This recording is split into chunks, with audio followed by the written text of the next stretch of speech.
dengan cara jadi supir angkot mobil sendiri, terus juga yang ngernetin juga kakak saya. Intinya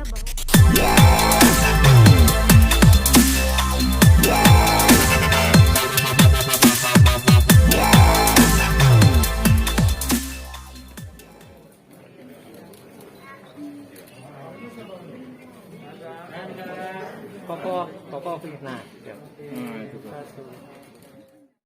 di dinas perhubungan seperti apa?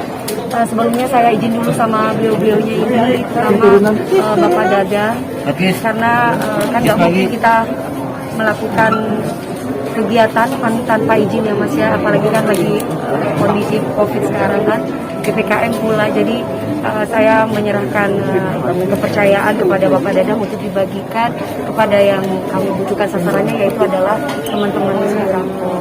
Kami tadi sempat cerita tergerak membantu, iya. Jadi gini, kemarin saya ke tempat-tempat seniman, terus kemudian alhamdulillah teman-teman dari Baik Hati itu masih tahu ke kita, ini banyak sekali orang-orang yang minta dari supir angkot, banyak sekali. Terus akhirnya kami mencoba menghubungi beliaunya, terus mendapatkan tanggapan yang baik, dan akhirnya saya bilang bahwa kebetulan, tapi saya kan pernah cerita ya Mbak sama Mami bahwa papi itu bukan hanya jadi polisi saja karena memang kan papi saya bukan siapa-siapa, pangkatnya juga bukan siapa-siapa. Jadi cari tambahan lah dengan cara jadi supir angkot mobil sendiri, terus juga yang ngernetin juga kakak saya. Intinya bahwa saya di sini pun berbicara apa adanya ya, ingin memotivasi juga.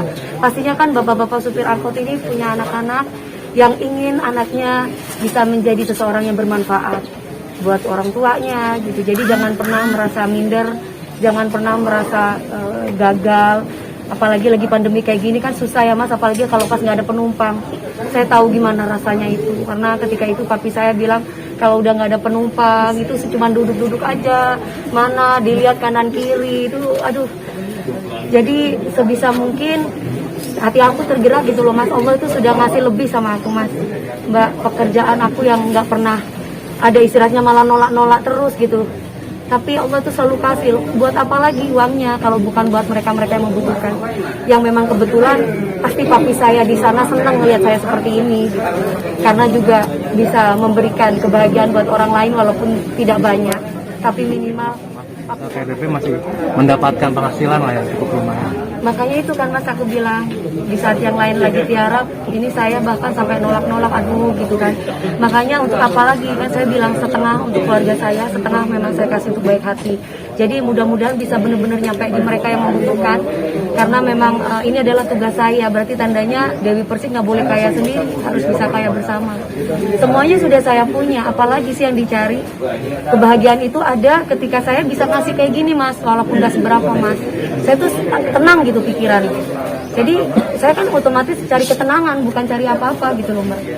Mungkin kalau orang lain saya nggak ngerti perasaannya gimana, tapi ketika saya bisa ngasih sama keluarga saya, sama orang-orang yang membutuhkan, itu ada ketenangan yang nggak bisa saya ungkapkan. Makanya saya makin awet muda gitu. Bu Haja dan Tete beserta Koko nih kenapa? Ya adalah kan namanya orang-orang otomatis di sini nggak terima gitu. Gini, Orang berbuat baik di dalam pencitraan. nggak apa-apa, memang kita pencitraan kok. Iya kan, kan yang bersedekah itu boleh terang-terangan dan boleh bersembunyi, tergantung niatnya kan. Kalau misalkan kita disuzonin, yang disuzonin ya nggak masalah. Justru malah yang nyinyir itu udah ngasih apa? Karena masyarakat kita saat ini tidak butuh sodako mulut, tapi sodako beras, gula, minyak, dan yang lain-lain untuk kebutuhan mereka. Artis juga nih. Ya biasalah. Semakin tinggi pohon pasti banyak liku-liku yang Mas.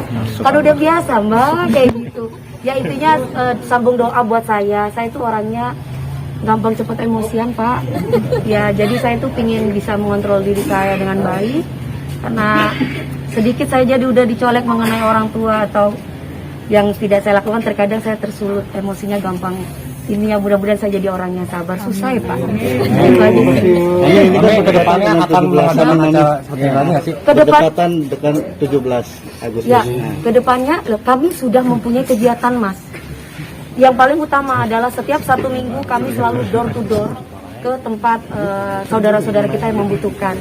Ya kalau misalkan ada teman-teman yang baik hati, Mi, aku wartawan Mi, aku mau ngasih 1.000 rupiah, nggak apa-apa sebenarnya, ibaratnya seperti itu. Jadi kami siapapun itu berhak untuk memberi, walaupun nanti pada akhirnya kembali lagi, ibaratnya seperti itu. Jadi nggak ada masalah. Jadi dalam 1 minggu kegiatan kami adalah, kan aku tiap 2 minggu kan gajian dari TV. Gitu. Jadi makanya aku pakai kegiatan seminggu sekali aku door to door gitu Mas. Karena kalau langsung aku tiap hari bobrok juga, karena tim baik hati itu anak-anak muda Mas, yang belum berpengalaman Bapak, yang masih kuliah, tapi mereka sangat positif sekali dan mendukung kegiatan ini gitu. Tapi survei dulu gitu yang mau bagi. Oh survei. Ya itu tadi aku nyuruh anak-anak. Jadi ada macam-macam, ada alam. Ini anak-anak muda ini semua dari baik hati. Ayo Mas ikut gini-gini, dari mahasiswa macam-macam, ada Trisakti, ada ini. Saya kumpulin memang, oh mahasiswa mana KTP-nya mana, saya mau lihat gitu. Jadi daripada mereka nongkrong ngopi nggak jelas, mendingan ikut kita. Kadang mereka bawa sendiri berasnya, bilang teh mau bawa beras ya, buat iya bawa gitu. Jadi memang rumah saya yang lama memang saya khususkan buat teman-teman yang memang ya untuk tim baik hati. Oke.